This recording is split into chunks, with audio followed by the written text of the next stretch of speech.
Hello, friends. I'm John Lynch, and this is John Lynch Speaks. And we are in my home office here, and give you a quick tour, the fastest tour that's ever been given of an office. Perhaps there it is. What a mess over there. We don't need to look at that. There's the little Mercy Me deal. There's map of somewhere. And then I've got the windows covered just to give a little bit of lighting protection. Anyway, if you remember, last week we started this 5-part series on Am I Enough? Probably the question that most of us don't say but are wondering dearly. And it affects how we parent, it affects everything until I'm convinced I am enough. I am more than enough. Christ has done that which makes me not have to bluff anymore. So we went through chosen personality last week, and I wanted to finish that up by reading some things that I wrote of what happens if you believe you're not enough. And so let me just real quickly go through this list. As sad as it is, those closest to you pay the most. You're uber sensitive to even falsely perceived slights. You spend your days attempting to prove that you're enough instead of simply living with nothing to prove. It steadily erodes your confidence in Christ, in His love and His ability. The real you never gets fully known by anyone. You're distrustful of any affirmation. You parent convinced that respect of you is the main thing. You have a hard time giving or receiving grace.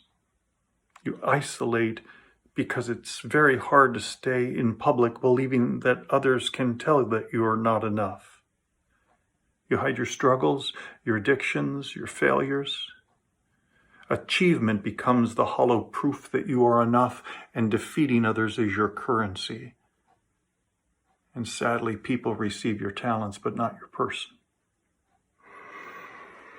And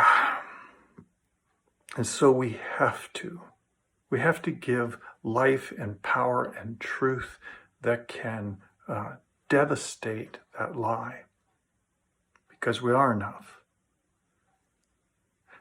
So the second, now if the first one, chosen personality, is hard to believe, the second one has been underbelieved. This one is so hard for us to actually believe it's true. Complete change. I have been radically changed. I am not the same person I was the moment before I put my hope in Jesus, even clumsily. Galatians 2:20, I'm going to come over to this part of my office and read it. I have been crucified with Christ, and it's no longer the old I who lives. I still got this personality that we talked about in chosen personality. It's still there. It didn't go anywhere. But I am a different person because, look, I've been crucified with Christ. It's no longer I who live, but Christ lives in me. How crazy is that to believe? But it's true. And the life that I now live in this skin, I live by faith, by trusting that He really is in there, the one who loved me and gave Himself up for me. So I learn to depend upon that power that is in there. And I can't call myself a loser anymore because I'm Christ in me. So all over 2 Corinthians 5:16 through 17 that says I'm a new creature. 2 Corinthians 5:21 that says I become righteous. Ephesians 4:24 that says I'm righteous and holy on my worst day. And so this thing where I beat myself up and say, he's in heaven and I'm saved, but I'm a worthless sinner. Oh, less of me, more of Him. Oh, yes. Sounds so holy, but it's not true. There is no distinction that way anymore. Why would there be less of me if who I am by definition is Christ in me? I have to believe that that power and strength resides in me, that that goodness resides in me. And it's not an add-on. It's totally fused into me. The core of your being is now fused with Jesus. He now lives in you. You have a greater power than willpower. The very power of the resurrection lives in you. And the most real you doesn't want to get away with anything. The most real you wants to obey from the heart. And you have this shame-free identity.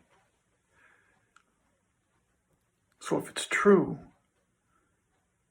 and that alone, that simply alone would answer the question, am I enough? Yes! God is in me. So those are the first two. So much more that we can say, but today it's enough to say, you have a beautifully chosen personality, and you ain't who you was. You are a completely changed creature. I didn't say you were fully mature yet, but you are fully righteous. All right. See you guys next week.